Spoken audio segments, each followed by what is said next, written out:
ಆತ್ಮೀಯ ವೀಕ್ಷಕರೇ, ಯಕ್ಷಗಾನ ಪ್ರಪಂಚದಲ್ಲಿ ಕಂಡು ಕೇಳರಿಯದಷ್ಟು ರಂಗಪ್ರಯೋಗ ನಡೆದಿರುವುದೇ ಶ್ರೀದೇವಿ ಮಹಾತ್ಮೆ ಯಕ್ಷಗಾನ ಬಯಲಾಟದ್ದು. ಅದರಲ್ಲೂ ವೀಕ್ಷಕರು ಕಣ್ತುಂಬಿಕೊಳ್ಳಲು ಆಸೆಪಡುವ ದೃಶ್ಯವೇ ಶ್ರೀದೇವಿಯ ಅವತರಣ.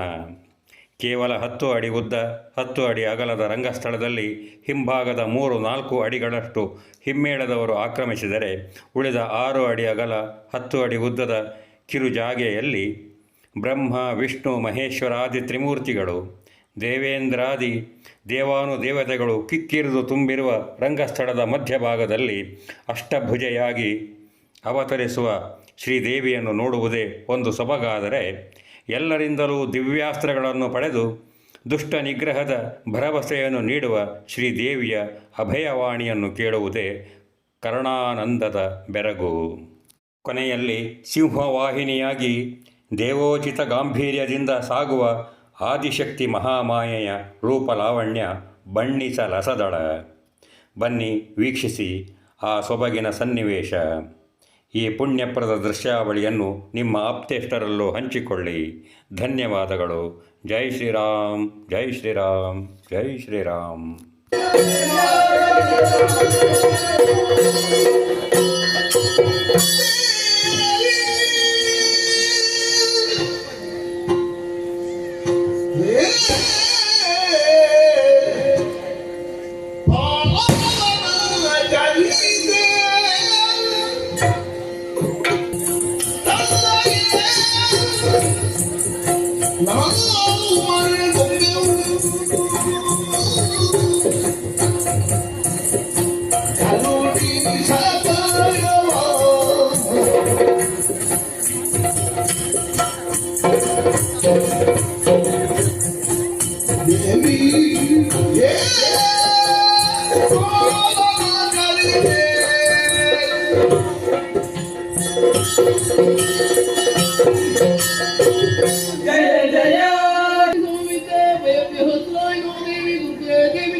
ನಾರಾಯಣ ಬ್ರಹ್ಮ ಜನನಿ ಮಹೇಶ್ವರ ಇಂದ್ರಾದಿ ಸುಮನಸರೆ ಜಗನ್ಮಾತೆ ಎಲ್ಲರಿಗೂ ಅಪ್ಪಯ್ಯ ನೀಡಿದ್ದೇನೆ. ಏಳಿರಿ, ಎದ್ದೇಳಿರಿ, ಸತ್ಯವನ್ನು ತಾಳಿರಿ. ಅಪ್ರಮೇಯಳು, ಸ್ವಪ್ರಕಾಶಳು, ಇಚ್ಛಾಶಕ್ತಿ ಸಂಯುಕ್ತರಾದಂತ ನನ್ನನ್ನು ನೀವೆಲ್ಲವರು ಒಂದಾಗಿ ಒಂದೇ ಮನಸ್ಸಿನಿಂದ ಧ್ಯಾನಿಸಿ ಪ್ರಸನ್ನೀಕರಿಸಿಕೊಂಡಿದ್ದೀರಿ. ಮಕ್ಕಳೇ, ನಿಶಾಕಮಲದಂತಾಗಿದೆ ನಿಮ್ಮ ವದನ. ಯಾರಿಂದ ಬಂದ ಈ ಮಗಳಿ? ಯಾಕೆ ನನ್ನನ್ನು ಸ್ಮರಿಸಿದಿರಿ? ನಿರ್ಭೀತಿಯಿಂದ ತಿಳಿಸಿರಿ.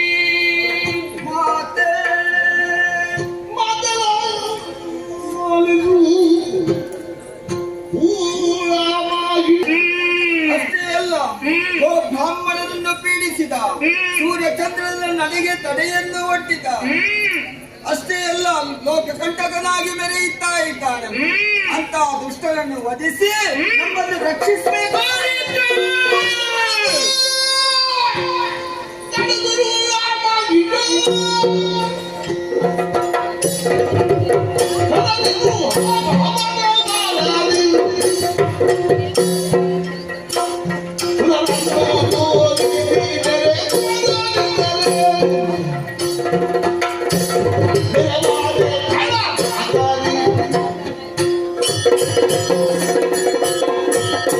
ಮಕ್ಕಳೇ, ಮಹಿಷನು ವಿಧಿಯಿಂದ ವರವನ್ನು ಪಡೆದು ಲೋಕೋಕೋನಾಗಿ ಮೆರೆಯುತ್ತಿರುವನೇ. ಯಾಗ ಯಜ್ಞಾದಿಗಳನ್ನು ಗಡಿಸಿದನೇ. ದೇವತೆಗಳನ್ನು ಗಡಿಸಿದನೇ. ತಿಳಿದೆ ಮಹಿಷನ ಸಹವರ್ತಿಗಳಾಗಿ ಶಂಕದುರ್ಗಾದ್ಯರು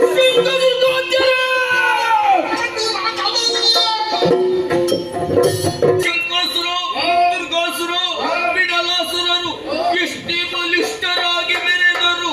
ದುಷ್ಟ ಮಹಿಷನನ್ನು ಕೆಟ್ಟ ರಕ್ಕಸನು ವಧಿಸಿ ಧರ್ಮ ಸ್ಥಾಪನೆ ಮಾಡುತ್ತೇನೆ. ಹೆದರದಿರಿ, ಭಯಪಡದಿರಿ, ಧೈರ್ಯಸ್ಥರಾಗಿರಿ.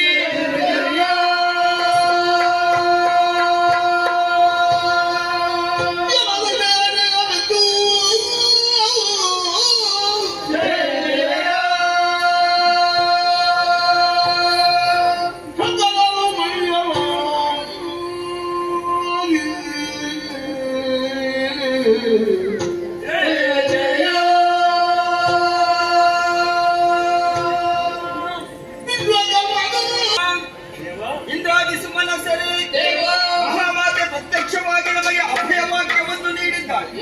ಆ ಅಭಯವನ್ನು ಕೇಳಿದಾಗ ಮನಸ್ಸಿಗೆ ಮಹದಾನಂದವಾಗುತ್ತಾ ಇದೆ. ಹಾಗೆ ಪ್ರತ್ಯಕ್ಷವಾಗುವಂತಹ ಹೊತ್ತಿನಲ್ಲಿ ನಿರಾಭರಣತೆಯಾಗಿದ್ದಳು.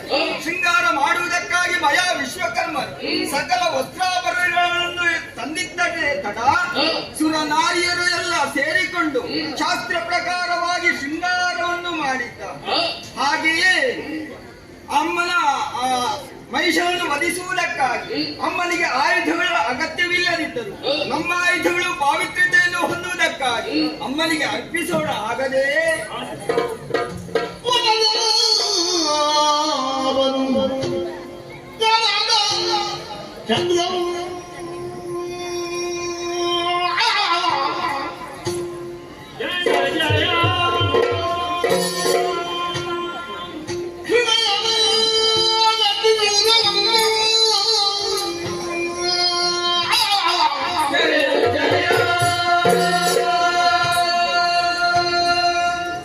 ಗರ್ಭನು ನಮ್ಮ ಗಡ್ಡವನ್ನು ಪದ ಕೆಳಗೆ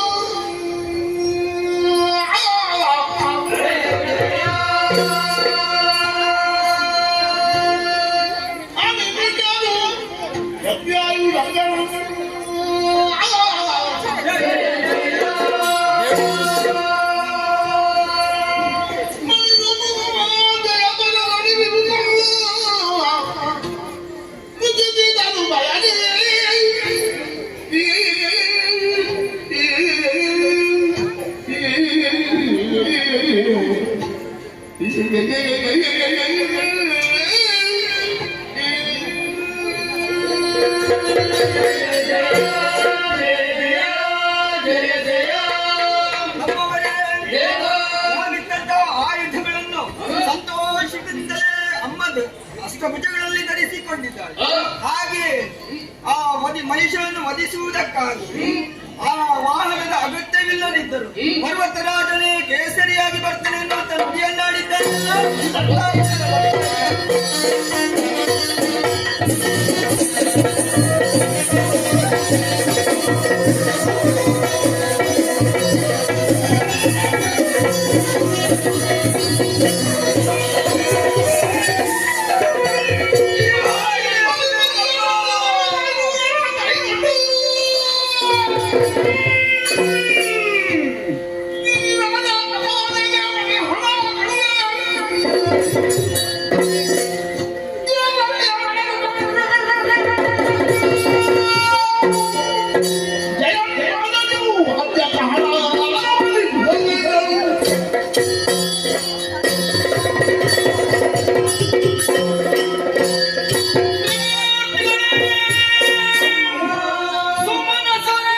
ಸುಮನಸರೇ